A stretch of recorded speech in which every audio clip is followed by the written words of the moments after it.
G'day, I'm Ben from Catch Pro Australia, and this is Lawn Care Skull Sessions with me, the bearded lawnsman. Buska. What's happening, dude?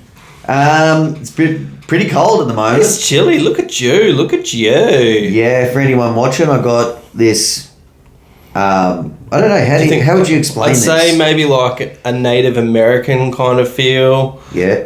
Sherpa. It is sort of like a shirt. Looks pretty comfy, cozy. Native American, eh? Yeah, well, I think so. You can call me Ben Chief Smoking Durry. Fair enough. How do I look?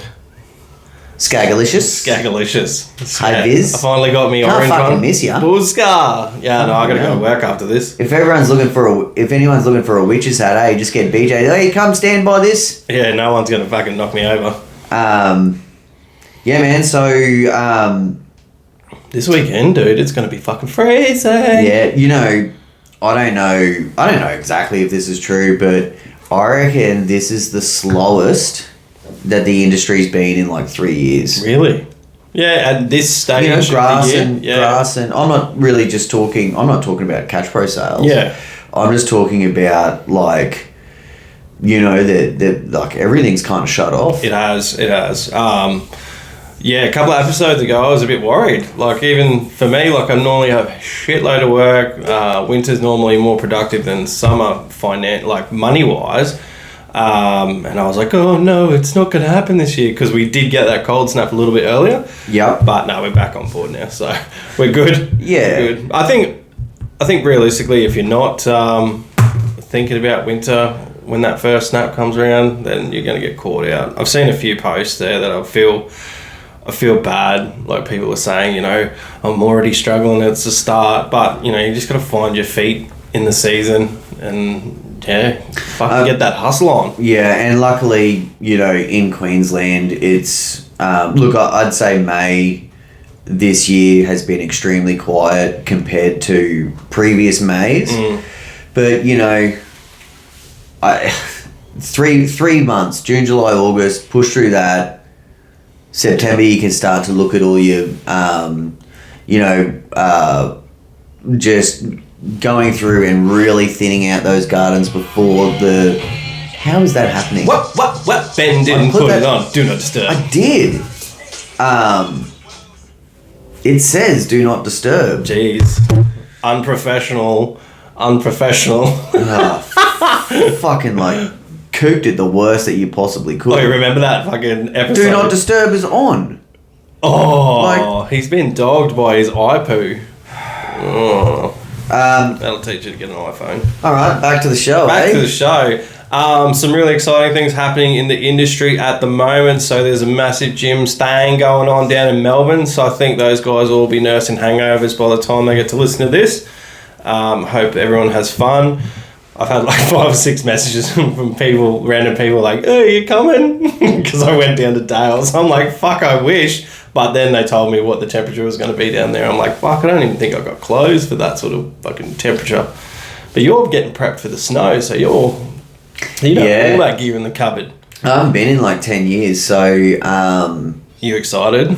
And I'm way more of a pussy now. Well, you're going to get fucked up, man. You got fucked up just going to the beach. Yeah, speaking of the beach, I went to the coast on the weekend, right? And it's pretty warm during the day. Yeah, it's beautiful in the sun. And I don't have a wedgie anymore because I got too fat for it. The girls went in for a bit of a boogie board, and I was like, the surf was alright, so I was like, I got to get in. So I went in barebacky. Yeah. And holy moly, it was alright. Once I got in, I was okay. But I just knew that I had the rankest shrivelly ever. It was just I know it was like an erect clitoris. Oh my God, that's hot. And I was sitting on the beach later on, and I was just like, oh, I hope no one looks at my boardies right now. Lucky DTs aren't a thing, eh? Or just fucking, winter would be a whole different situation. You still see some old fogies cranking DTs. Do you? Yeah. Yeah, I had a pair of DTs at my old house. I got a pair. They look horrible though. No, that I'd actually wear. Oh, okay. In the pool. Yeah. Mm. Bloody just... I must have missed out on that. I saw you I didn't do it around mowing in people. them a few times. Yeah, I don't do it around people. Did you get the flash ones? I just got the black ones, so everything looks like nice and large. I had a fluoro No shadows. pink pair Did ya? and a fluoro yellow pair. Wow. And my youngest daughter Nellie, like, she loved them. She was just like, yes. She just loves anything. Like, she's Yeah, the only one of your kids that like that, isn't it? Yeah. I just gotta block out those shadows. Like, you know, I don't want my gut to overshadow my stomach. So, I mean my package. But no, I got a little bit of the same treatment this morning. So there's heaps of roadworks going on outside our house. We live in a slip road, and then we've got a bit of land, and then they're gonna fucking build an extra lane in front of our house. And they turned off the water all day yesterday, which was fine. They put a little thing in our mailbox, the water will be turned off. So jumped in the shower this morning, and I'm just there fucking lathering up, fucking here we go, washing my face, and I'm just suds from head to toe, and the water goes off. Oh. And it was just like dribbling, like, you know, like a porn star's shot. Just like out of the tap. I was just like, fucking wash me. And it's just like drip, drip, drip. Did you look like one of the fake ones? You know, where it just keeps happening? Yeah. It's like, you know, he's already done like 4 scenes. I don't shower in the mornings, bloody. I don't normally shower in the mornings because I have a shower like quite late at night. Yeah. And then, just because the water was off all afternoon yesterday, I was just like, I'm sweet. You know what I do love about winter though? This is pretty full on. But you know how you get like dry skin and you moisturise and that? Well, Vicky will like have a shower and then just literally moisturise her whole body. And I should try that. And like, it's just, I mean, it's not like I'm perving, right? You are. But, you know, sometimes we cross paths in the mornings. And it's just the best day. Just slip off. Well, I mean, it's not Vaseline. No, I'm just talking about like the whole process, like leg up on the base and bloody, you know, moisturising, and I just sit there and I'm just like, man, like I could just sit there and watch this for a while. Do you sit there and think, fuck, imagine if it was me doing it, would she be sitting on the side of the bed watching me? No, man. Could you imagine me just there moisturising my hairy legs? No, she ain't sticking around for that. I don't think Lou would either. So, in other news, BJ, you have a procedure coming up. Oh, now, you've got me a little bit terrified. Can I just say that we are going to get to the topic, but let's just gloss over... Yeah, we got a few more shit talks to go. We're just going to gloss over BJ's procedure. I'm getting a vasectomy. Yep. I'm getting the snip by Dr. Dick. Yeah, man. Dr. Dick, are you getting? Dr. Dick Beatty is his name. I didn't. So apparently, I saw his big sign on the way to the sunny coast. Apparently, like, he'll give you a stubby cooler afterwards, and it says, "I got the snip by Dr. Dick." Now I wasn't too bad until fucking Dion, one of my guys, was like, "Have you even seen what they do?" And he showed me a video, and I saw I know tons of people go through it, and I know that women, you know, cesareans and things like that, fucking 10 times worse. But that wasn't the bad thing. The bad thing was when Ben decided to tell me that they basically give you a rub and tug with fucking antiseptic gel to clean your package up and stuff. I'm like, man, I'm telling you, like, I think... am I going to find out that I'm gay? Is Dr. Dick going to light my wick? Look, I don't know how they all do it, but look, for me... Well, you got me excited now. I hope they fucking do it the way you... I'm telling you, like, I just felt really uncomfortable. Like, I didn't really know what to expect. I don't ever go to doctors. I don't ever, you know, like... I'm just not in those situations often. But, like, this dude, you know, I met him, and he's, like, my age. Yeah. That already made things awkward. See, Dr. Dick is old, so he's seen a lot of ugly dicks. So, yeah. And I, like, fully shaved, V'd everything, like, all around, you know, my butt. Like, after you told me that, it looked fucking stunning. I told Lou she had to shave my asshole because I can't reach it. And she's like, I didn't see that in the paperwork. So they actually did send that to us. Like, make sure you shaved, otherwise we'll have to do it. Oh my God. I mean, imagine some poor bastard, right? So anyway. Shaving my asshole. Oh, big listener. It's sort of like your gooch. Oh, like, okay. You know, I don't know if people call it a gooch or some people used to call it a banus. A banus, yeah. But look, for me, you know, like I remember I was really busy with work and ultimately I didn't really want to go, but I just knew that I had to do it.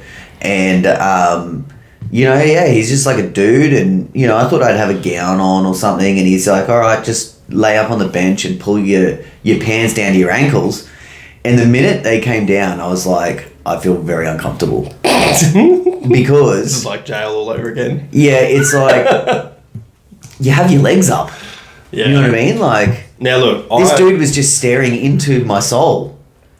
Yeah, it is like that. And look, I shouldn't be nervo about it because... So when I had a car crash, I tried all of these things to fix. So basically, like, I smashed up my tailbone. It was really hard for me to sit down for long periods of time, which doesn't sound like much, but it's fucked up. Anyway, I went to a acupuncturist, and she was this really attractive 28-year-old who worked out of her house, and she was like, she had an accent and stuff, and she was really nice. So I went and I explained, sat down with her. She's like, what do you want to do? And I'm like, you know, this is what happened. And she's like, all right, I've got the perfect treatment for you. So we go into the room and it's just like a bedroom with a table and, you know, all the little stuff and smelled good. And I had to basically lay with my legs over my head like I was like having a baby sort of thing, hold my dick and balls in one hand with a towel so she couldn't see it, and she walked in and I was obviously in the wrong position and she was like, whoa, and then walked out, and then she's like, no, you have to do this. Like, I changed my position. I was like, fuck, this is so weird. And then she came in. The first acupuncture needle I've ever had went directly into my gooch, and my God, that is a point that is not like, it wasn't a pleasure point, but it didn't feel bad. So she put it in and I was like, ooh.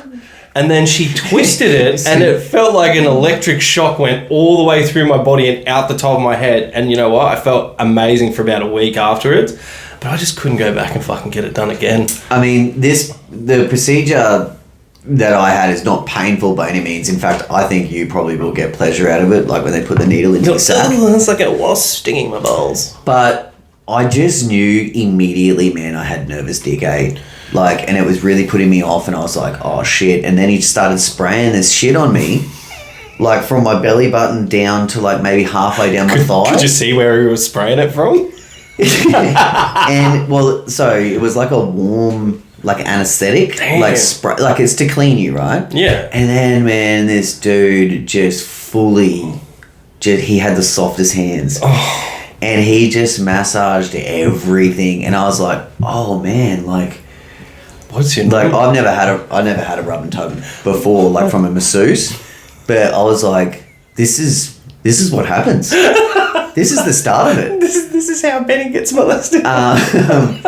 So anyway, in the end, I was like, all right, I'm just going to talk to this dude. Yeah. Like, that's going to get me through it. And I was like, oh yeah, man, how long you been doing this for? And we ended up just chatting, and eventually, my mind, you know, was elsewhere. But look, I just felt really uncomfortable. Anyway, once it was done, you know, it was good. How long does it take?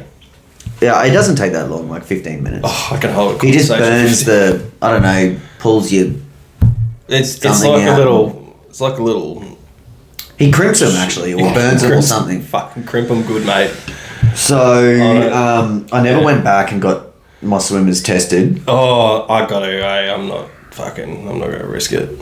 But I haven't had any other kids, so yeah. So far, so good. All right. Off that topic, onto the new Skag 21-inch. The SFC 21 is in my possession. I was lucky enough that Ben from International Mowers was able to swing it over to my house, and we smashed it together and I chucked it straight on my front lawn. Now, you know what's hard at the moment? The low growth. I have to go and fucking find. I have to do like a blade mate style and go and find some shit to cut, because most of our stuff is maintenance work and we're like repeat week after week. We don't have dirty, grubby lawns. So, yeah, looks like some of my neighbours are going to get a knock on the door.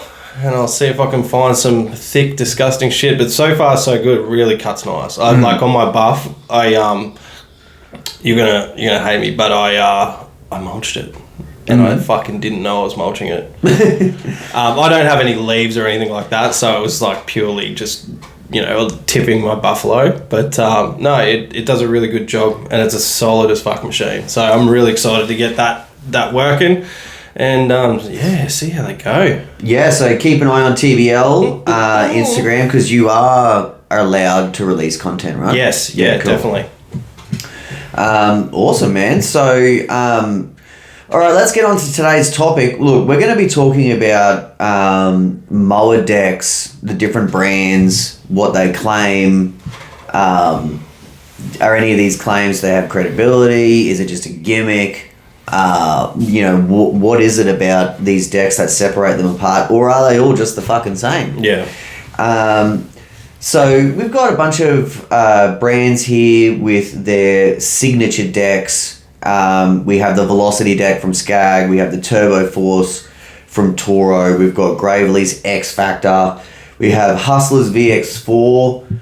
We got the Ferris ICD cutting system. We have the AeroCore from Wright Mowers. We got the Dura deck from Bobcat, which might be updated now. But we also have a Spartan deck, which I'm not sure if this is like, I don't think it really has a name, but they just put like a whole bunch of words together. It was to like describe the deck. Yeah, it was like a word bukkake. Or a word orgy. Excuse me for a second. Where the fuck are you going? I'm just gonna get my pen and smell my seat. You're fucking in the middle of the shooting, mate. Oh, apologies. So, along with, we'll break down some of these decks. We can talk a little bit about our own experiences, even though they are kind of limited. Yeah. We got some honourable mentions. Yeah. And then we have some, sort of fun facts along the way. Yeah. Now, we didn't really do any of the press decked, tractor mowers and things like that, because obviously they're a little bit down the lower end spec end. These are like the top end signature decks. Signature decks. Now, with you saying that, BJ, let's just do an honourable mention and a fun fact for press decks. Because, I didn't really know this. And it was just, talking to different distributors and, just learning about blades and catching and all of these different things. But a press deck is actually going to provide the nicest cut out of over a fabricated deck. And the reason being, because of the rounded shape, the airflow is just completely different. You typically won't have any blowout. Yeah, there's no corners to deflect anything downwards, so it's all just... The problem with press decks is that they're light gauge, and usually the components that sort of go along with them are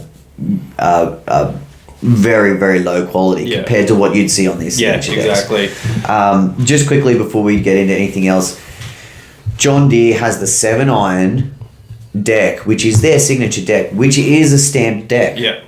John Deere only stamp their decks. They don't have any fabricated decks. Even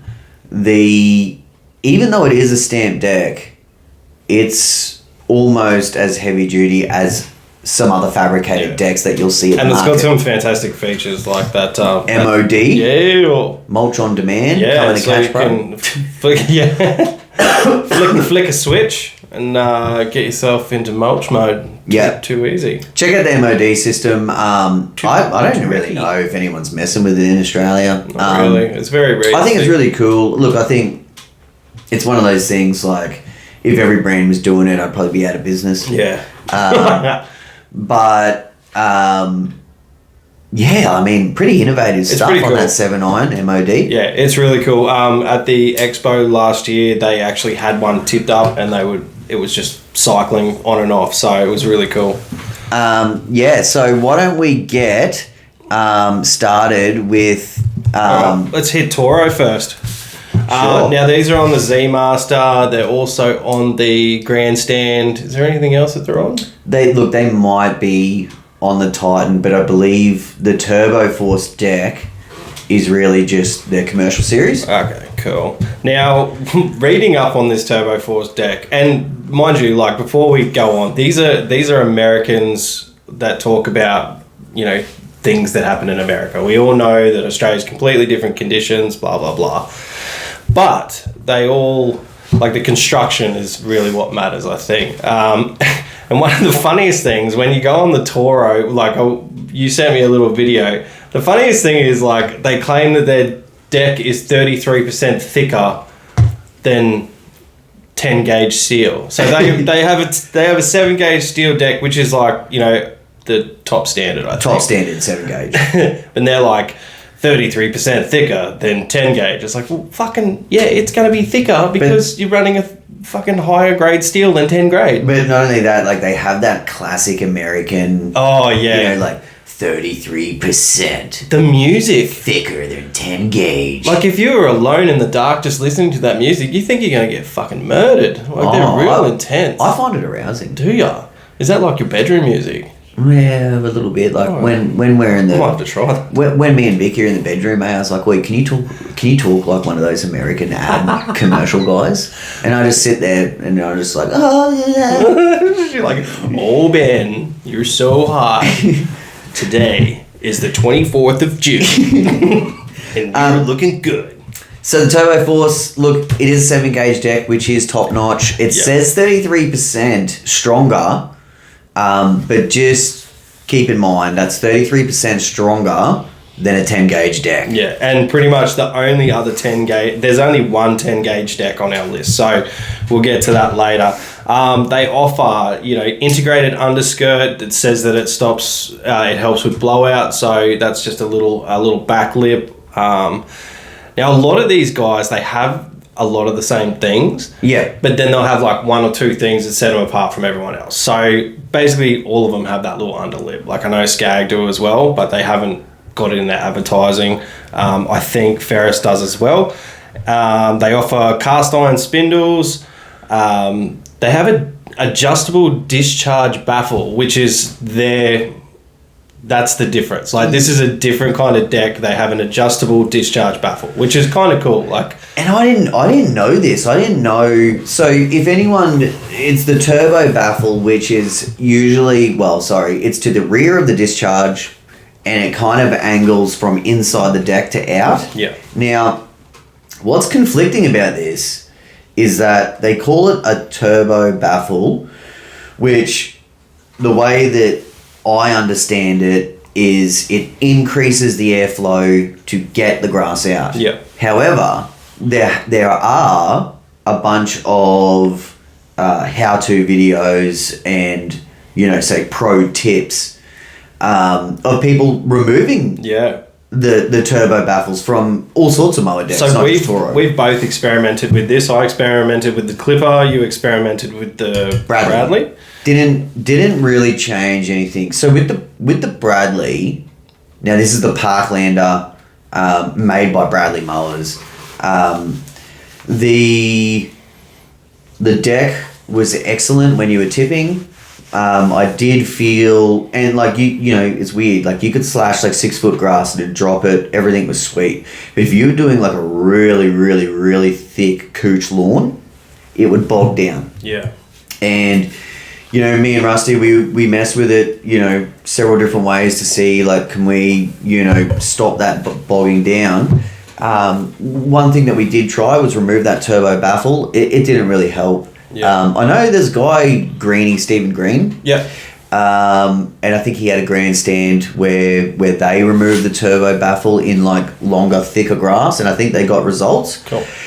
Look, obviously, if Toro have this adjustable turbo baffle, then the turbo baffle is is relevant in some way. Yeah, it gives it And its some position, sort of its position, you know, in different conditions is relevant in some way. So I think it's really cool.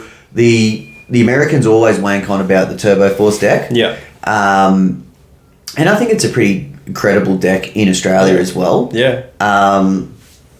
So I haven't had any personal experience with it. Neither have I. So a lot of my own personal sort of input here is not, it's not necessarily like has Ben used it but guys that run Catch Pros, people that are running certain blade types of ours, they'll say like, hey, this worked really well in this situation where we're at. And one thing is that they vacuum and catch really well. Yeah. That Turbo Force deck. So that's good. Moving on to the Velocity deck from my favorite Skag Power Equipment. Now, their biggest claim to fame is the high velocity discharge. So very large deck opening on the bigger machines. Yeah. Most deck openings are around 400 mil. Yeah. Theirs go up to 500. Yeah. And then if you take the turbo baffle off, it's another fucking couple inches on there too. Yeah. So I think the only one that compares with actual size is the Ferris ICD, like 61s. Yeah, the big ones. Maybe some Super Zs go up to like say 450. Yeah. I don't love it for Catch Pro reasons, because what it means is we have to make huge brackets and we have to actually block off a section of that. But nevertheless, when you're side throwing and you're not messing with catches and stuff, I can see how that's a great feature. Yeah, it's huge, especially like on the 61. I don't catch on it, so it's massive. It throws like an absolute champ. The discharge chute is larger, so there's less chance of it clogging if you're doing really shit long grass. And like I said, it spreads the clippings really evenly. Like I just drove past my 40 this morning. I was just like, yeah, that looks fucking good. And there's a few dudes out there, a few workmen. I don't know if they were looking at their work or mine, but I like to think that they were looking at mine. With the Velocity deck, it's a tri-plate construction around the spindles. That's nearly half an inch thick. It's a really cool design, and it's to prevent cracking around the spindles. Very strong deck. Like you don't hear a Skag deck's cracking. No. I mean, you don't hear a Turbo Force deck's cracking either. Like we'll sort of reiterate that through the time as well. One thing that they claim about this Velocity deck with this Velocity flow is you can cut manicured grass at like really high speeds. Yeah. So I know, like when we were on the 40 acres, not that we were doing manicured grass, but we had like 20 acres of at least 20 acres of open area that you could really mow. Like you could mow it at top end speed. Yeah. Something that's a sleeper that people probably don't think about is like your little friendship wear pad on the side. Yeah.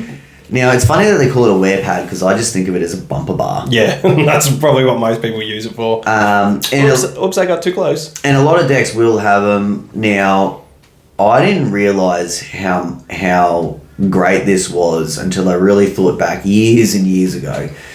I had a Country Clipper and... I don't even know what gauge that deck was. Yeah, I'd say it's a 7. Yeah, I mean a 10 maximum. Yeah, 10 max for sure. But it didn't have the wear plates, and I know like when I hit something one day, I bent one of the skirts, which would then foul out on the blades. Oh, so you had to. And when you would. So, like, even if you knocked it out of the way, even when you were doing certain zero turns on certain unlevel grounds, you would actually get flex. Oh. Which would then, the blade would sort of, basically be touching that baffle. And that's the hard thing about those lower gauge steels. It's like... And really, that's also the difference between these signature decks, and Now, honourable mention with the Country Clipper. We haven't got it in this list, but obviously they have that 30-second flip deck. That's no gimmick. It's a legit, like, you pull some pins and fucking off we go. That's a really cool feature for those decks. And not to mention the idler pulley the release. belt tensioner. Yep. It's just like, man, it's no fuss. Like, you just pull this lever and you can just mess around with your belt, and to put it back on, you just put the belt back over all your pulleys, and you just pull this lever, and she's hook, line, sinker. No, it's really good. So we've spoken about the Country Clipper decks on here before, saying that they've got some innovative stuff in there, and they haven't compromised really anything else. Yeah. I'd be interested to see the high end commercial models. They don't. Country Clipper is not a brand that runs off any gimmicks. No. They have those special features. Yeah, they've got the joystick. That's their thing. Well, the joystick is there. That's their gimmick. That's their gimmick. Yeah, in terms of cutting. Yeah. Sorry. With the Velocity deck, you've also got the adjustable front baffles. A couple other models have got similar things. It's just the way that the baffles are set out and things like that that'll vary. Have you ever adjusted your adjustable front baffle? On the Tiger Cat, yes, just to muck around with it. And what did you do? Did you put it up, down? I moved it up. You moved it up? Yeah, okay. I moved it up. I was going to do like a block slash, and I moved it up because I thought that would give it like a little bit more lift. Yep. But I moved it back down about halfway through because I didn't know what I was doing. I was just I was just trying some things. Yeah. You've heard me talk. I put mine all the way down. Yeah. And it just was no good. Yeah. Horrible. Had to triple cut on manicured grass.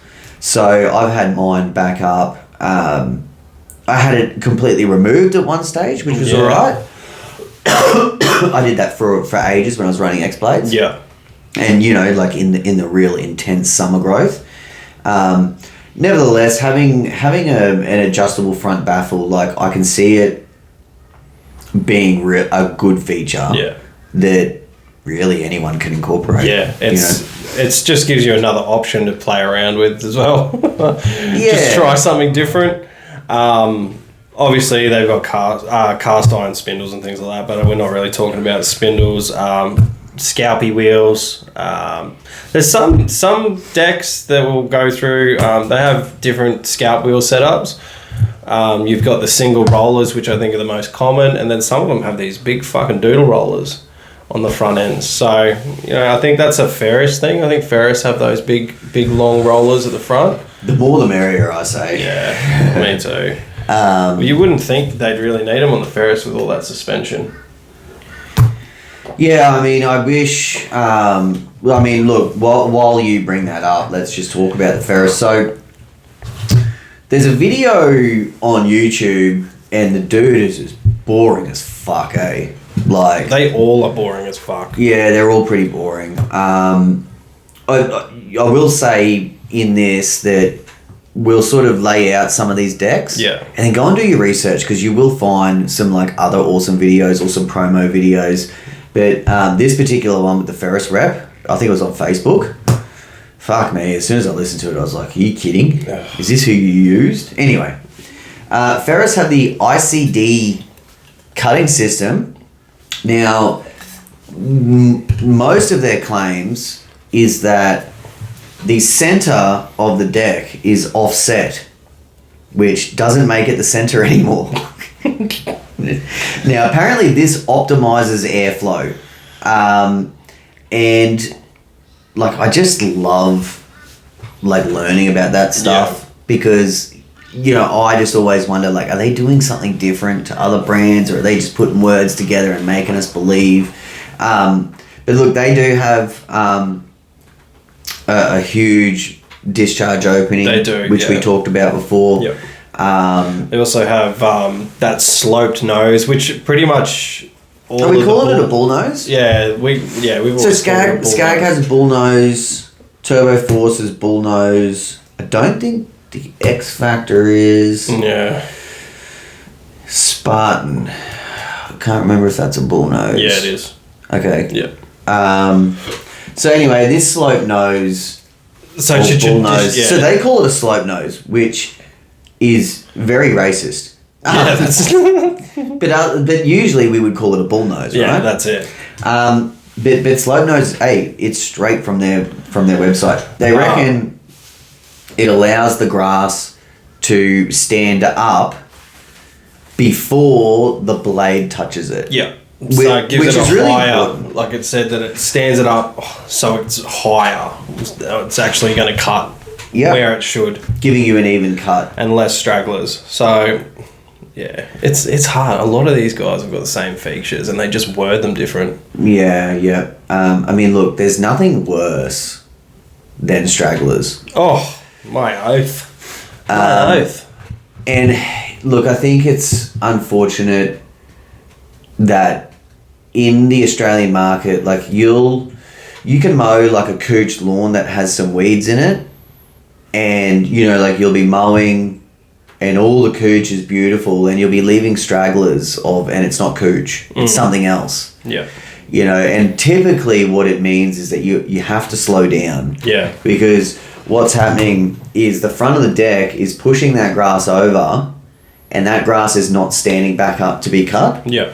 And it's a real problem, man. Like if you got 2 acres and you quote 2 acres, you don't quote it to cut it twice. Yeah. And I'm talking about... That's exactly right. You know what I mean? Like I'm talking about you can see, when you rock up to a job and you quote it, if it's like massively overgrown, then yes, you account for that. But if it's like a reasonable manicured, maybe a little bit of growth, you just don't account for stragglers. No, and that's where I can put my hand up and say the Velocity deck performs really well from Skag.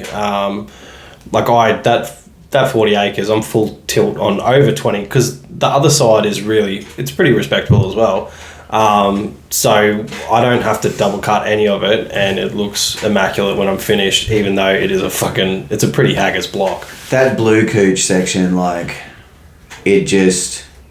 the blue couch section, I immediately had to slow down. Is that under the trees?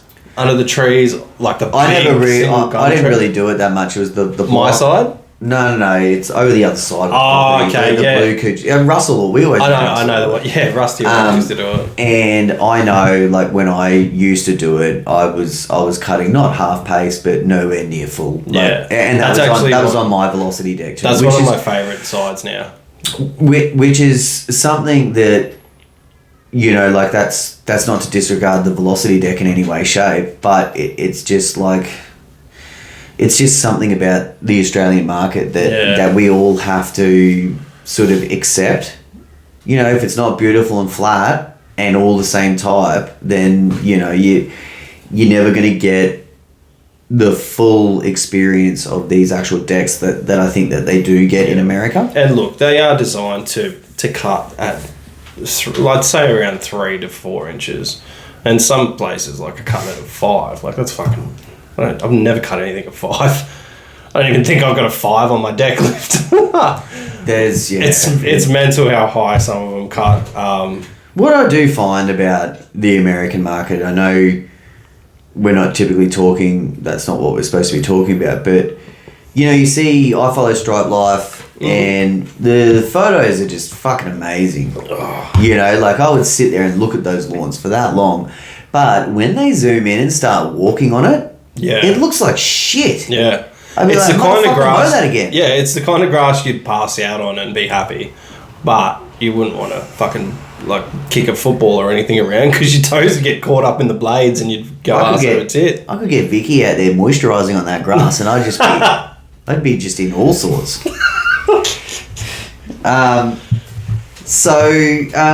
we've got the Gravely the X Factor. X Factor. Now, these are only available on the Pro Turn, if I'm correct. I haven't had much experience with them.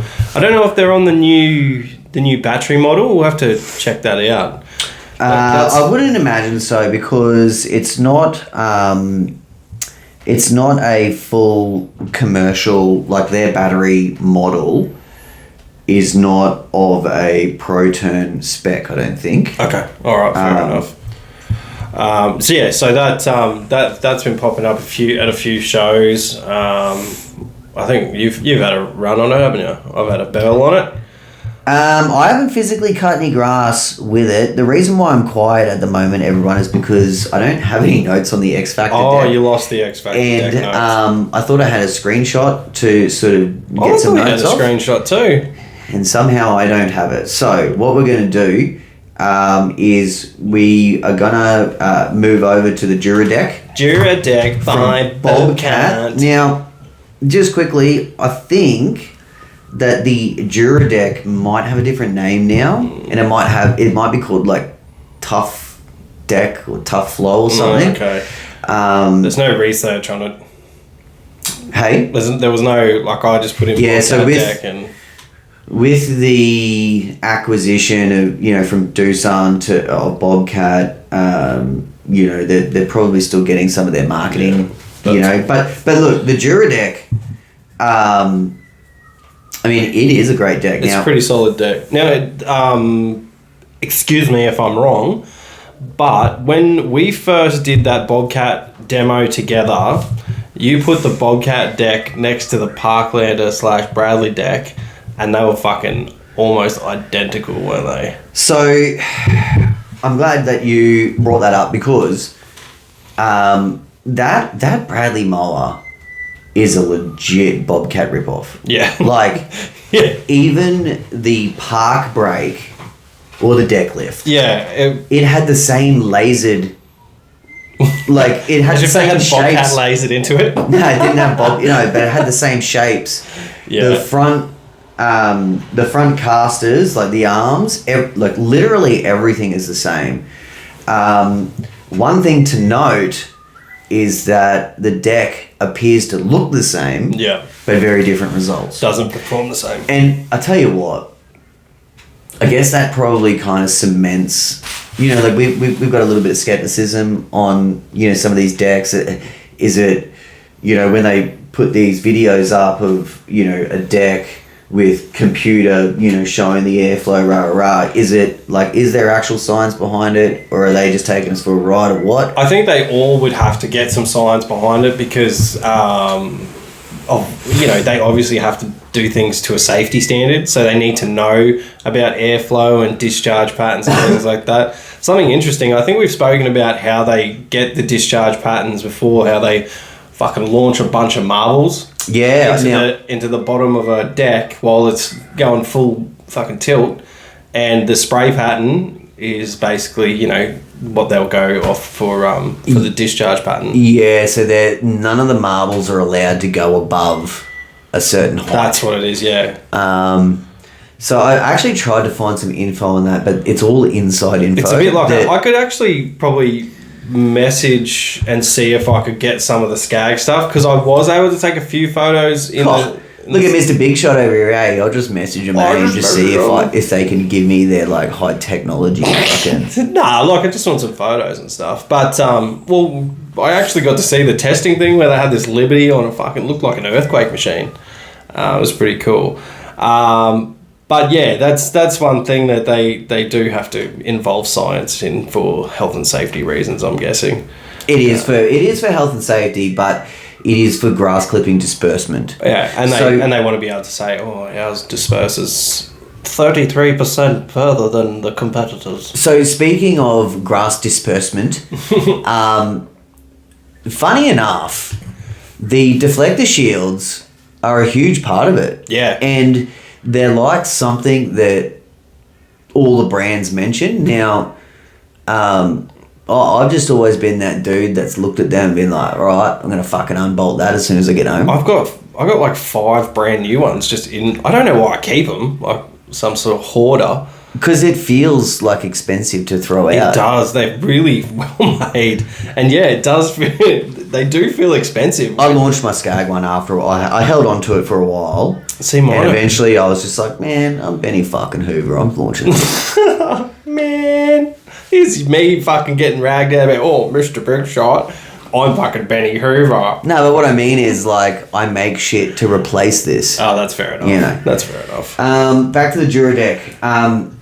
So something that was fun to say is it has gapped baffles. Yeah. BJ also has gapped baffles. I actually wrote gaped. Gaped baffles. To reduce... Now, look, this was something that I found very interesting, that they actually claim, like they have this shit written in words, these gapped baffles produce no clumping in wet conditions. Now, that's a claim. And that's a high claim, because that one can get you in trouble, I reckon. Yeah. Yeah. So, look, I would love to know if that's true. Yeah. Fuck. But I think at the end of the day, cutting in wet grass, like, if someone isn't really getting good results in wet grass, it's like, man, like, it's like hanging your washing out in the rain. Like, it's not going to fucking dry, man. Yeah, that's it. You know, like, it's just, I don't know. It's the same with catching in rain. Like, people are like, does the catch pro work when it's raining? It's like, look, not really. Like, it's not, that's just not what it's designed for. Yeah, to a certain degree it'll work, but... Yeah, you're never going to get the full experience. But it's not going to be, they also advertise bolt-on baffles, and they have easy maintenance things. So they have a fucking, apparently a little hole. I don't know where it is, but you can... I'm such a child, eh? They have a little hole, and you can stick your air gun in there and blow in it. No one gives a fuck about that feature. But the bolt-on baffles, let me talk about it. I'm actually digging this, man, because if you... look, I haven't really done this in my, mowing career, but I've seen some fucking mad doozies where people have somehow... Because, see, the front of the decks are usually 7 or maybe 10 gauge. But the baffles underneath are like nothing. Yeah. Like they're just, I don't know what they are, but they're significantly thinner material and less dense.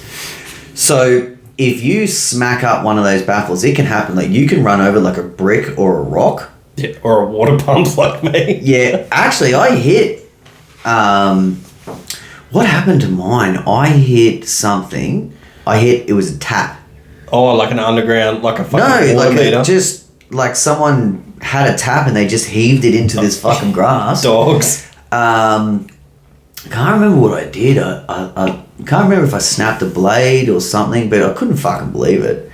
Anyway, if you have a situation like that, the front of your deck can possibly just bunny hop over it, and those baffles are going to get fucked up, man. I hit a spanner once. That was one of my best hits, because it hit the blades and it just cleared the deck. Like, it didn't touch the deck. I heard it hit the blades, and then I just heard a and I was like, whoa, what was that? And I just straight away. And there is nothing worse than when someone's been whipping spanners in the yard, eh? Fucking dogs. Who the fuck be whipping spanners? Yeah. One of the best things to do, though, and this is the fun bit on the 40 acres, on the big 20 acre bit that's open, old mate that lives on the block, he drives a few balls around, a few golf balls, and I'll actually get off the mower, set them up on a nice high bit of grass. I'll set my deck a little bit higher, and I'll try and drive them off into the bush and try and film it. I'm yet to actually fucking film it, but I've hit a few really, really well. They sort of explode, but yeah, it's still pretty... Can tell BJ's got his 20 mil in public library card. Fucking hell. I'm discharging into the bush. It's only the wallabies that have got to watch out. So, look, back to these bolt-on baffles. Look, I think what's awesome about it is that if you do trash a baffle, then you can bolt another one in. Yep. The ones that are welded, look, I think they're probably typically going to be stronger. But at the end of the day, if you kink one, it means that it's not like you would cut out... You wouldn't cut out a welded baffle unless it was really fucked. Yeah. But you'd be trying to do some panel beating under there, which is just a fucking pain in the ass. Ugh. And look, if these baffles do what the brands say that they're doing, then you don't want them you don't want an S bend in one of them. Yeah. So I like that. Yeah. I think with all these decks as well is all these companies are trying to get them to all do exactly the same thing. They're just going about it a little bit different from each other, which is kind of cool. They all have their own R&D guys that are working hard. The Durodeck also has an adjustable front lip. So they don't call it... So Skag calls it the custom cut front baffle. Bobcat, I think, call it an adjustable front lip. Yeah. Okay, onto the Gravely X Factor. Now, I think this deck is reasonably new in the industry. I haven't actually used it. Paul Sheehan over at Gravely Australia does rave about it.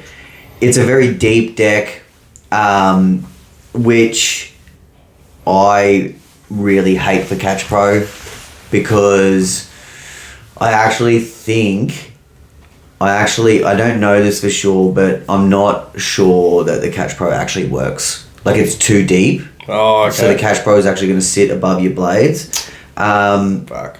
Now, I think that's the X Factor 3 deck. Okay. I'm not sure if they just have an X Factor.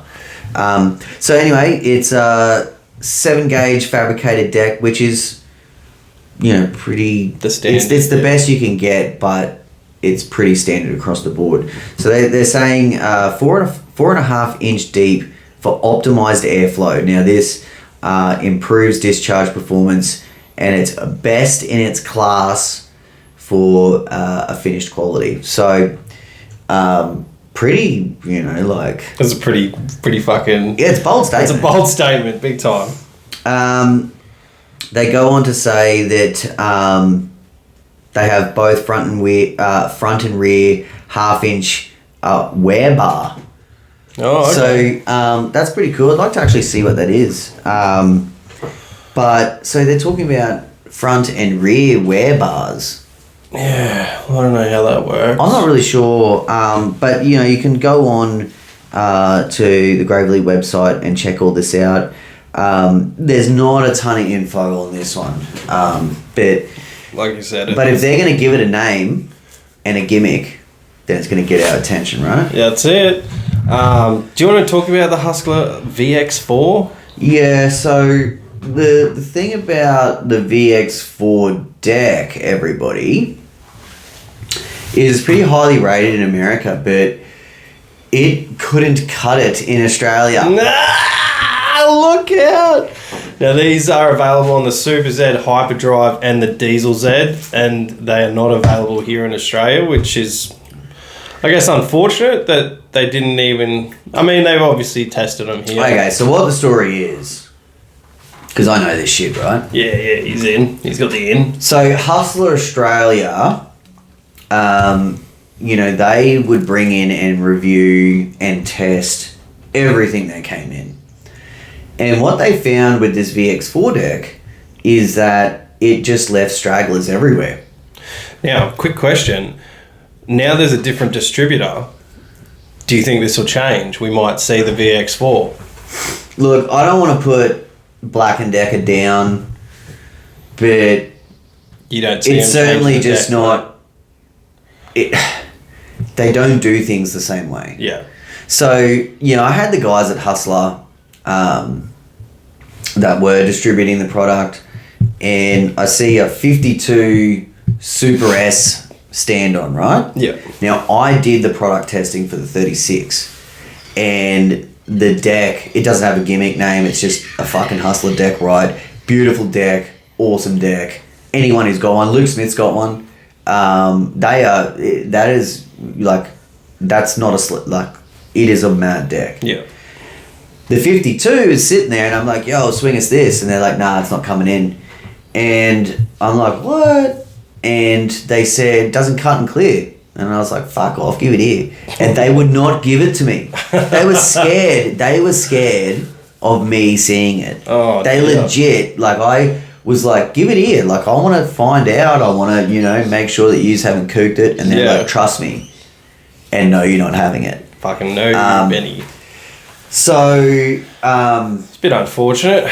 Look, I think it's obviously got to do with the baffle system. Well, look, running through the specs of it seems to be a similar, adjustable baffles and things like most of the other decks. So I don't see what's happened there.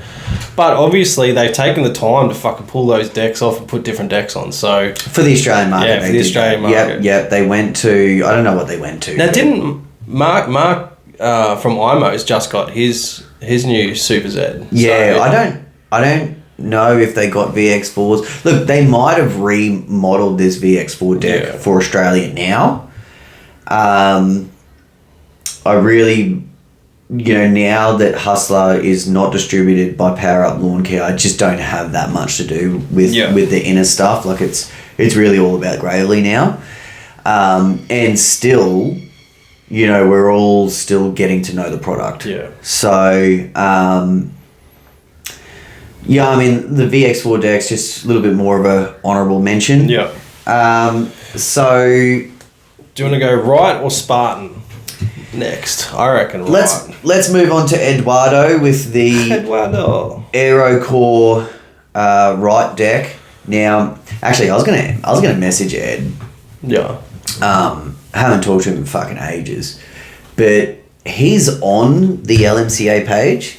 And I shared like a little promo video that Corey did. Yeah. And I know like the Aussies liked it, like it was cool. Yeah. I was going to see if I could get Ed to just address LMCA and maybe talk about a few features. Like I think that'd be cool to see. Pretty cool. So don't know why I mentioned it because I haven't done it. But it was just like something that came to mind. Something? Anyway, the AeroCore deck, look, I don't know much about. I've used the AeroCore deck, and it's a very well performing deck. Like it's on the ZK. Yep. They do run it, I believe, on their new 42-inch. And yeah, I mean, you can see out there with people running ZKs that they produce pretty good results. We only have a few notes here. Sorry, I brought up my calendar for some reason. They claim it's a unique flow deck. Sounds like they're kind of advertising pads. If you have a unique flow, choose right. But no, this unique flow is to pull air up the front of the deck, so you get a nice cut. They're also 7 gauge, industry standard on these high-end machines. And in some of the models, the engine actually floats with the deck. So that's a unique feature for those right machines. And what it allows you to do is mow at lower cutting levels without having your belts on like a full mad angle.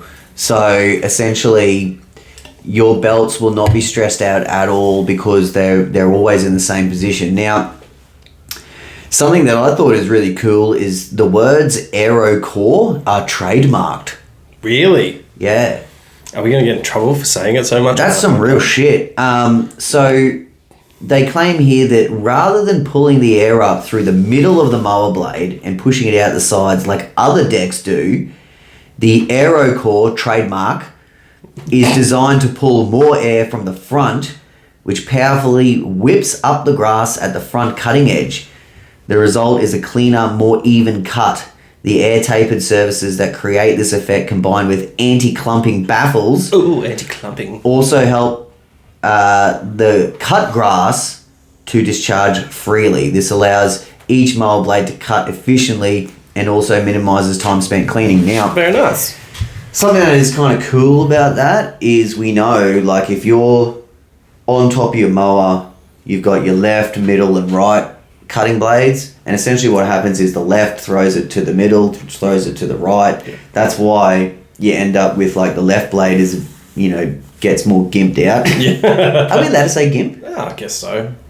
I mean, I'm referring to a mower blade. Yeah. So, I don't think gimps get offended like other demographics. I don't think gimps get... Gimps can't talk, they got fucking balls in their mouth.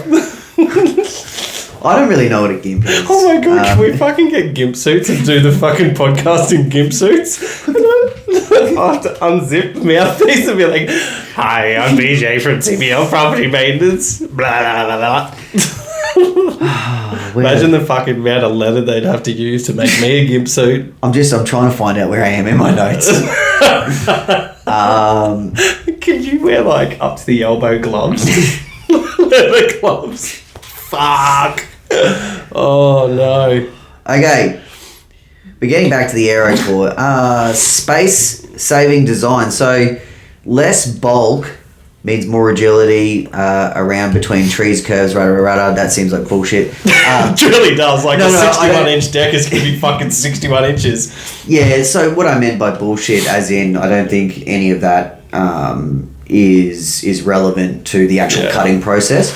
But look, the AeroCore deck, they slutted that out to John Deere, I believe, for the whole design for the John Deere Quick Track stand-ons. Yeah. And you'd have to think that, that just the machine. I guess it was probably more the machine than the cutting deck, but it's got to have some credibility for John Deere to I'd really put love their to be name a on fly it. on the wall in some of these meetings, like where people, maybe John Deere, maybe Wright wasn't the first. Maybe they went to Toro and were like, "Hey, can we buy your deck design?" And they're like, "No, get the fuck out of here." Look, I would suggest, and this is pure speculation, that really Wright Manufacturing has been like their marquee and whole marketing is around just stand-on mowers. Yeah. And I think for a company like Deere, instead of doing all of the R&D, to develop this, when they're so strong in other agricultural markets, is like, hey, let's go and, maybe let's reach out to Bobcat or some of the smaller, outfits and be like, can we just paint this green? Yeah. I mean, look at Parklander and Bobcat. They're just like, bippity boppity boop. Did like copies. Yeah, but that was a reverse engineer job. Yeah. Like that was China. Yeah. That was just breaking it down and putting it back together with different stickers. So, but really no different to the Ferris still. Yeah. Hey, still they want to get into the zero-turn market space. You know what? That is a fucking quiet space this year. Considering that they got released last year and they were going to be all the fucking, there was a lot of hype. Like you go in there's a whole stand just dedicated to these still sit down machines, and fucking I haven't seen anything on social media about them. Yeah. Very quiet. I mean, look, I do remember all the hype, and look, all it is for still dealers across the world to have a full lineup. Yeah. That's all it is. And not dissing still, because their stall was like the fucking hotspot. Like there were people lined up to buy socks and shit for miles. Socks? Oh, dude, they were the merch kings. Husqvarna wasn't huge. And look, a lot of the features that I saw last year at the show, I haven't seen much pop up on social media. And like I follow all of them, and I'm on social media all the time. Well, Briggs got bought out. Yeah, that's as true. well. So you would have to think that, I can't remember what company bought them, but you would have to think that kind of does put a little bit of a speed bump in front of them. Yeah. Just because all the political bullshit is probably going on. Yeah. So, and look, they're not coming to Australia apparently. Yeah. Like you're not going to see orange and yellow Ferrises here. I mean, but I think, as much as I think it obviously hurts all these other dealers, right? But I think it makes the most sense to walk into a still shop because, man, they got the marketing up there. Yeah. They got all their handhelds. They got battery stuff. They got some battery pushies now. It really makes a lot of sense for them to have zero turns. Oh, man. And you know what? And Ferris is a good product. Greg at Capalaba Mower Centre, he's got a fucking excellent still shop. Like, I'll give him... Like, I don't use a lot of still stuff. I have, battery tools. But they're not my go-tos. They're my backups. But he has a fucking incredibly still branded. Like it is. You It's a walk steel in shop. and there's nothing else except for Skags. He's got a couple of Cubs out the front and a couple. Sometimes he's got a right there, but man, Does he do right? yeah, he does right as well. Sheesh. But he doesn't stock them. He had a 54 and a 36-inch V-ride there, which was nice when I went down there. But yeah, Tough market in this neighbourhood with Dan the man doing right. yeah, true. That would be true. It's I think with the amount that he's pushing out. Yeah. He's the go-to really for right in Brisbane, I'm guessing. So, Speaking of Brisbane, yes. If anyone is in the Brisbane area and they want to check out the Ballard Blades, head down to Dan, Southside Mower Centre. Is he stocking them all now? Yeah, he's got a bunch on display. Beautiful. If you're up in Bundy, I am trying to get my good mate Waldo from the Mower Doctor to get amongst it as well. He's my good mate too. He's a Scar guy. Yep. So he hasn't got any yet. He's open to it. He's just we're just sort of working it out. From what I hear, he's a really good guy too. So I'm guessing he's a pretty good dealer. So if you're in the Bundy area, Waldo's a fucking top bloke. Everyone. That's awesome. Very handsome as well. Really? I always hit on him on social media. Do you? But realistically, if you are looking for Ballard blades in any part of the country, if you don't feel comfortable buying online, head down to your local dealer. Tell them to holler at us. Holler at my dogs. Tell them to holler because Catch Pro is the hookup. Mm-hmm. We do have dealer pricing for them. It's not super lucrative for the dealers, but they'll make something. So yeah, and they'll make a customer happy. So yeah. All right, we're going to move on to the Spartan deck. Spartan. Now, everyone listen closely. This deck is an enhanced extreme turf flow deck system. That is a marketing dream right there. That's a fucking word salad. I mean, you talk about like Razor, Ripper, High Rise, Reaper, Thrasher, Zephyr. Spartan's putting them to shame with their fricka freestyles.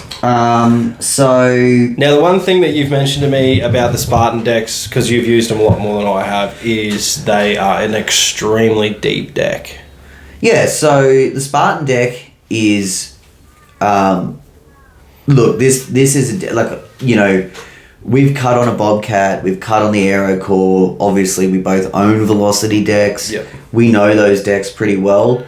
The Spartan deck is another one for myself, and it has really good discharge, really good catching capabilities.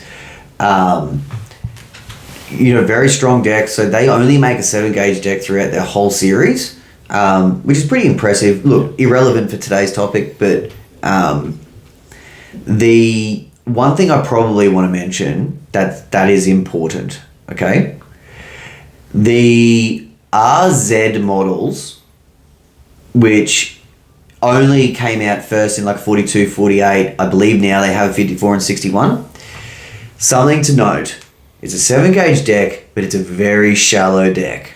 Oh, okay. It's the opposite to the big boppers. Yeah, so not only is it a pretty shallow deck, but for example, we have to make a new Catch Pro for it. So do you have to bulk it up?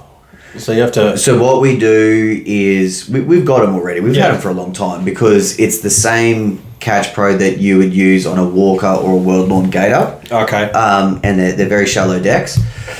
Now, I haven't physically used one, but I've had customers who have not been happy with their Catch Pro, and everything that is consistent is the RZ model. Yeah, okay. And it's a very shallow deck. Fair enough. Completely different. So, look, I don't know the models.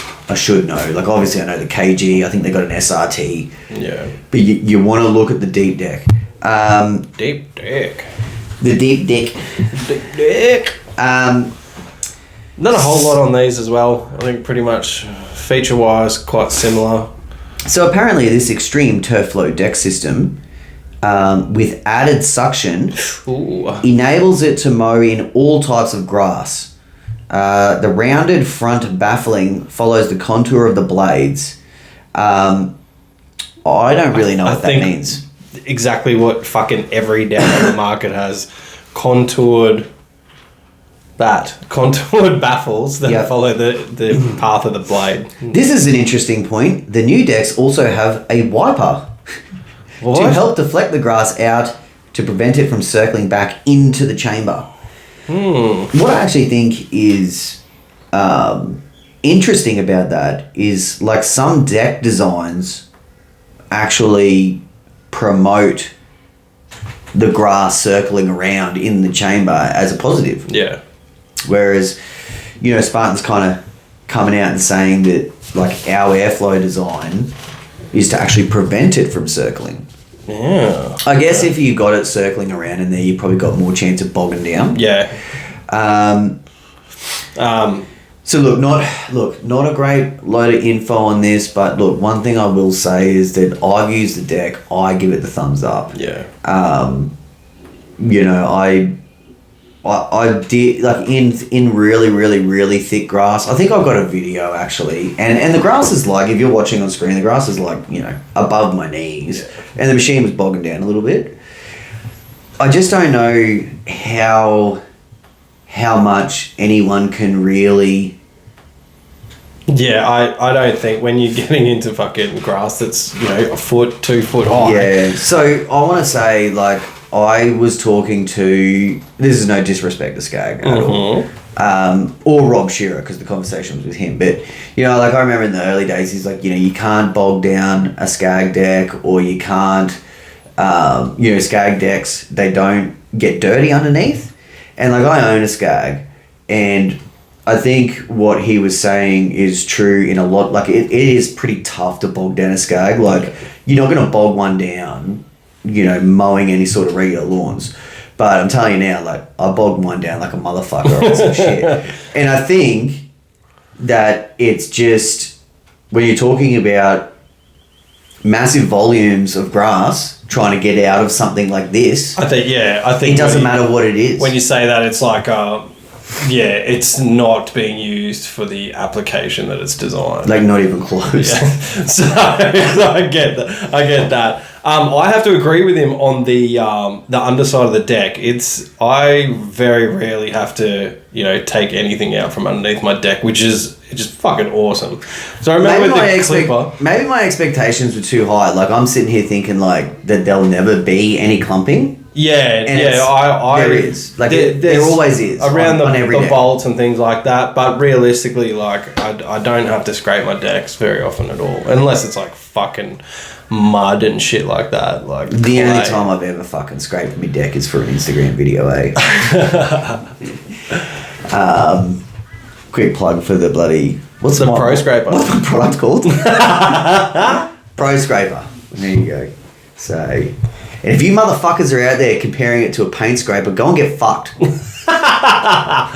Fuck yeah. It's just not. It's not.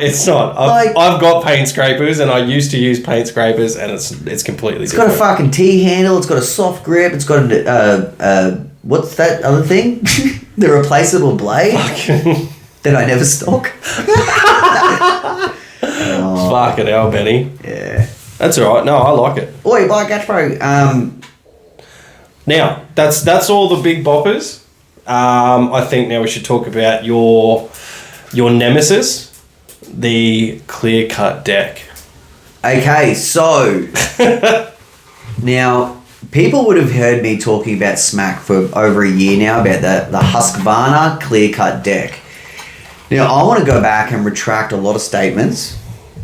And not all of them. Not all of them, but I want to reiterate my newfound thoughts on the Husqvarna clear cut deck. So, look, typically the reason why I haven't had a lot of love for this deck is because it's a high volume machine that like they run this Husqvarna clear cut deck on all their mid range. Yeah. And Husqvarna is one of those powerhouse brands that like they're just everywhere, right? Yeah. Now, one thing I've learned is that this clear-cut deck has superior airflow. And like if you've got one of the ride-on mowers and you're trying to cut a hill, like I'm talking the ride-ons, the tractor style, that they run it on that. You could be up in Mullaney or I don't know where else. Yeah, I get you. Where they had the tough grass on slopes and shit like that. You are really, really discharging that stuff. Like, and if you have a look at the OEM blades as well, those OEM blades complement this style of cutting deck. What my beef was, obviously from a marketing point of view, is the deck opening is really fucked up. The bracket you had to make for the fucking thing is looks fucking tougher than the deck. It costs double the amount. So much steel. It costs double the amount of our most expensive bracket. So much to the point that I couldn't even consume the cost. We consumed the bracket cost in the Catch Pro price. Yeah. And I had to mark these ones up. Yeah, fair enough. But more to the point, the way that these decks are hung from the frame is they actually just wobble from side to side like this. Is it 3 points? It's 3 points. Okay. And you'll get that on Deere's, Toro time cutters. I think there's a Ferris. I don't know if it's the Victor or the Ferris. Like, they're the same. It seems weird that... It's just the lower end. Yeah. Yeah, it's just the lower end. So on any of these other decks that we've talked about, if you're on a sit down, you stand on the deck to get on your seat because they're hung from 4 points. They just can't go any lower. So now that I've been educated, what I've found is that the clear cut deck, in terms of just cutting, it provides a great cut. And you're going to get mad catching abilities, awesome, side throw abilities. Yeah. But I still think that there is challenges with the way that the deck's hung. Yeah. It's just not great. Like, I know, if you're sort of knocking up against garden edging and bits and pieces, and your deck is like doing an ollie, like a, you know what I mean? Like straight up on top of this, concrete. I think it just, creates other issues. And some safety issues too. Yeah. But look, thanks for bringing that up. The clear cut deck is worth noting. And I'd probably like to mess around with one, but Husky doesn't mess with us. No. Something you mentioned while we were talking about the Husky clear cut is how they're hung. I'd like to say that I'm not hung well. How are you hung? Not that good. Okay, we're a team. No, but apparently you don't need to be. Oh, thank God. It's how you use it. All right, fair enough. Is that just what not well hung guys tell each other in their group meetings? It's okay. No, but I was just thinking about how these decks are actually hung to the frame. We spoke a little bit about how the engine is closely mounted with the aero core deck on the right. Velocity so they've got different points where you can pitch and change your fucking deck around. Now, for me, I did muck around with the Tiger Cat, but straight out of factory. Like, these guys fucking, those decks are on point. Like, I love the turfy cut, so I'd never change it, and I fucking tighten those bolts up so they don't go anywhere because I really love the way my turfy cuts. I don't know about the Toro, Gravely, Ferris. I've never really looked at how they're mounted. I know some of them have chains, some of them have those fucking like pulleys, like struts. So it's funny, like the chains, I always looked at it as just like a very simple system. But people in the industry, obviously from other brands, they laugh at that. Yeah. They're like they're still hung from chains, like full dissing them and saying that where it's at is the rods. I don't know. Look, I've got a Gravely in there that is hung from rods. I've got my Skag that's hung from chains. I I don't know what's better. I don't know if there is something that's better. I'd feel like the chains are a bit more forgiving on if you have a side impact. I feel like the chains would be a little bit more forgiving than the rods because they're hung straight up and down. Absolutely. So that's a solid point. Yeah. You've got give instead of resistance. Yeah, exactly. But some of them look like little mini gas struts. So I don't know if I don't know how the adjustments work on them. That's interesting. I'm going to look into that. I mean, I don't think... I say I'm going to look into it. I probably won't. I don't think I've ever really seen a lot of negativity surrounding any of it. You can go on social media and someone will say like, okay, I've busted me front wheel or, my handbrake's bent or just something like that. But you never really see like, hey, my deck mount just gave way or something. Yeah. You don't really see it. Yeah. So I'm not sure if it's, an issue or not. But I do know like, we got Skag running chains. Does Wright run chains? I think they do. I can't. I know Gravely Hustler are running rods. Yeah. Spartan's running rods. If Wrights are running chains, like who are these other brands to fucking be like, ew? Yeah, I mean... if half... It was PLP. Oh, was it? Well, looks like I'm going to have to really pash Paul hard. I'm not going to say what I was going to say. Did you want me to hold him down?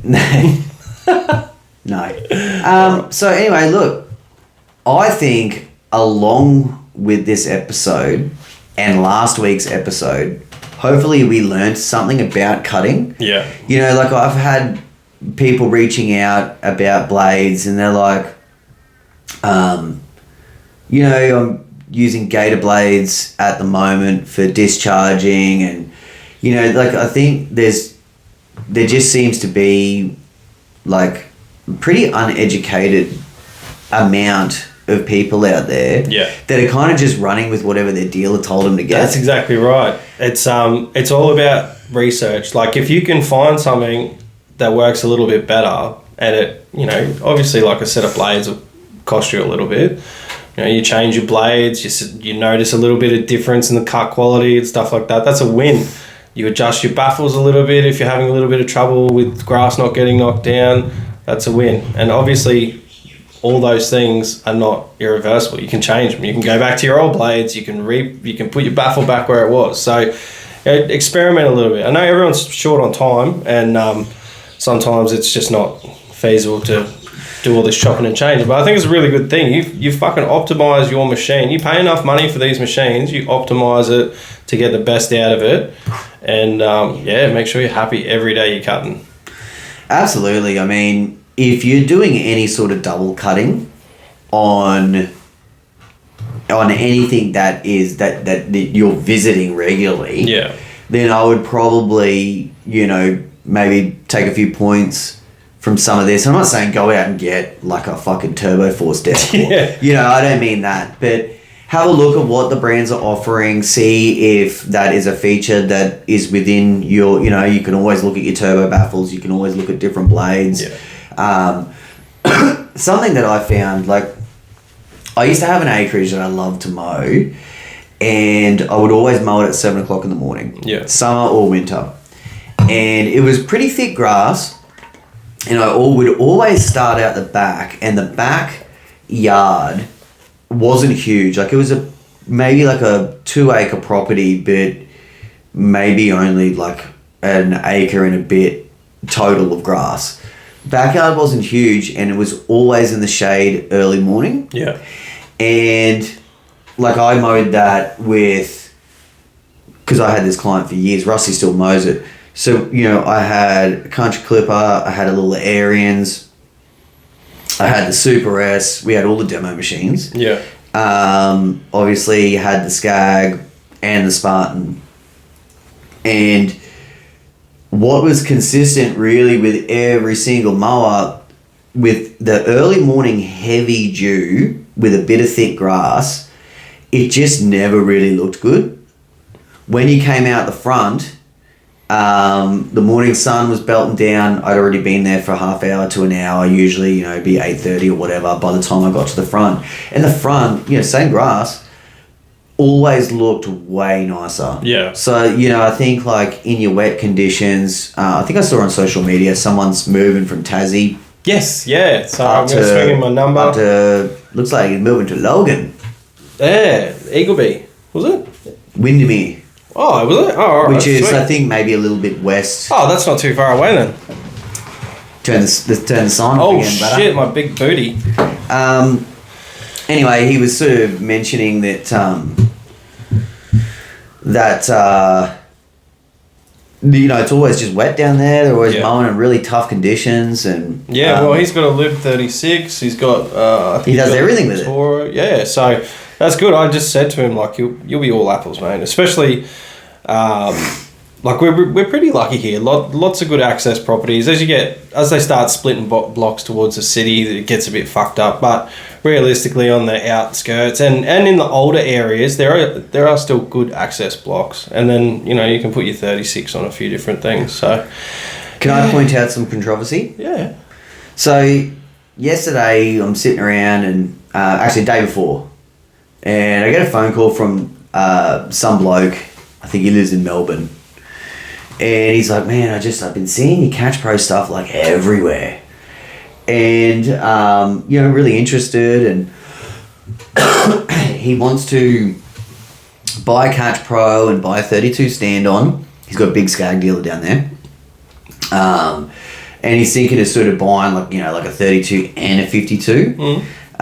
So I'm just chatting away and doing my thing. And I said, look, if you want to see some more stuff, because he was just really digging what I was putting down, everything about it, the V-Ride, offset to worker and, all of that stuff. And he's like, man, this is music to my ears. It's like you're in my mind, So I said to him, look, there's a really cool group on Facebook, LMCA. And there's just a lot of good info in there, and if you search my name, you'll see a lot of stuff, and you get it's easier for a potential customer to look at our products and just get the opinions from people that are using them, right, rather than me. So, and I did the same thing with Skag. I was like, look, you can have a look at all the different 32 standards on there and get your bits and pieces. So then he said, cool, man, I'll get back to you. Rah, rah. Then I get sent a whole heap of screenshots the next morning. And this dude's like, oh, hey, just wanted some info on the Catch Pro, rah, rah, rah. And you see thread of people talking shit. Don't get that fucking thing, rah, rah, rah. And I'm having a fucking look. And he's on the other page. Oh. Not on LMCA. And I was going to contact him and say, hey, you're on the wrong page. Those people over there don't like me. And most of their comments are just based on the fact that they don't like me. Yeah. And anyway, I let it go. But fuck them, eh? Well, yeah. One comment that I'd like to highlight is, hey, go and get a welded design rather than a pop riveted design, and he's shared a link to Accelerator Industries. Yeah. And what's funny about it is that if you want an accelerator, you can only get one for a walker. Because they're not universal. It's just another fucking clown. Anyway, I'm not going to trip on it too much, but I just thought it was worth mentioning that, if you're out there and if you see some smack talk, you might have to take it with a grain of salt. Yeah. Reference more than one page. That's all I can say. Look, I think you want to reference probably 20 to 50 reviews of something before you're really getting a good idea. Yeah. Mind you, I think we've got Google reviews or whatever, but I don't even know how to access them. So everything that has ever been put there is there. Yeah. Okay. I don't know how to remove I didn't set it up. Josh set it up. Good Oh, reviews. okay. I see them when they come in. But you just don't know how to access them. Well, it's not like... Can you just go to Catchbro on the website? And I don't know. look It's at not the something reviews? that... Man, I'm so busy on social media. Like, Yeah, fair enough. that the... Look, obviously it's not hurting that much, so a couple of fucking dickheads talking shit just because they have a little bee in their bonnet. Little fucking... It doesn't... Look, it hurts me in the sense that all of those comments, you know, like I can go back into my message history Yeah. with those actual people when we're on good terms. Yeah. And, you know what I mean? It's a flip script. Where they're sucking your dick. Yeah, you know, it's a flip script. Yeah. So, I guess that's the only thing. But, man, I made my own bed. Yeah. So I got to lay in it. That's the funny thing, like, I was just in bed with you and, just got fucking booted out of that group. But I'm kind of glad I did because it's cut me fucking social media time and a half. Didn't do nothing for me. I didn't gain any more time or nothing. I just, you know. Yeah, that's good. Anyways, Yeah. we're getting ready to sign out. I hope you enjoyed today's episode. We have a date for BJ's event, so it is the 19th. Memorise it, the 19th of August for all you Brisbane, Sunshine Coast, Gold Coast, any contractors around Australia that want to rock up. Again, we will be supporting the Red Kite Foundation, lots of brands involved, really good people. I've spoken to a few people that are like, who the fuck are you and why the fuck are you calling me? But I think, you know, I have a chat to them and let them know like who it's for and things like that, and they come around pretty quick. And I hear D Scarlett's doing a kissing booth. Oh my God, really? Yeah, so I'll be next to her. I'll also offer up my lips for charity. Vicky will be like, oh, hey, where are you going? Fuck off, Vicky, you can't come. Fuck, it'll be the highest yielding fucking event in Queensland history. It'll be really Leroy's good. going to come down and chop some wood. Yeah, I hope everyone can tracking make axe. it. A lot of people from interstate are asking me where to stay. It is in like the Brisbane area. Like we're pretty close to the hub of Brisbane. If you're okay to drive like 20 minutes, you can stay in the city probably. You can stay in the city. It's on a Saturday, so traffic's going to be minimal. You can stay in the city, go to the Cass. Fucking have a slap on the pokes and come in the next day. It'll start around 10 o'clock, so it's not like you have to get up early birds. It's just going to be a fun day. Lots of hugs, lots of kisses, and Do you know how long the event is going for? So we'll probably run it for I don't know, maybe. Will I have enough time to go home and change and put on some nightwear? Maybe. Yeah, well, that's another question we've been asking. People want to go out to dinner, and I'm like, fuck, well, I've got a lot of things to organise, so maybe one of the brands that are involved can, I'm basically delegating some things to people who are being involved, and I'm like, you guys figure out where we can have a big dinner, because that would be fantastic. Getting out because everyone that I've spoken to, and everyone in the industry that we surround ourselves with are fucking fun, awesome people, and they like a good shindig as much as the next. So, yeah, a dinner afterwards would be sick. All right, cool. Well, until then, I am at Catchbro, he's at TBL, and we're out of time. Peace.